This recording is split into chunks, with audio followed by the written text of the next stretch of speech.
Heike Tiidemann, Eesti Davise karikavõistkonna kapten.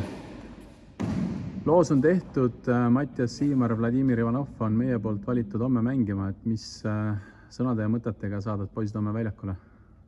No me teame väga hästi, et see Šveitsi tiim on väga tugev. Olgu, et nende seal kõige esimesed numbrid ei mängi kaasa, aga neil on piisavalt täid mängijaid, kaasa arvatud juunioreid ja ega siin tuleb minna väljakule lihtsalt nagu korralikult võitlema ja anda siis maksimaalne kõik endast välja panna.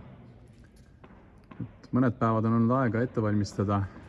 Kuidas poistel enesetunne, vorm? Paari sõnaga räägi sellest ka palun. No, nagu tavaliselt, et ega siin see ettevalmistus on suust ühesugune, et siin väga palju uut midagi ei ole, et kõik tingimused on väga head ja siin harjutame ja sööme ja magame ja et iseenesest kõik sujub väga hästi. Aitäh, Heike, ja edu homseks ja ülehomseks! Aitäh!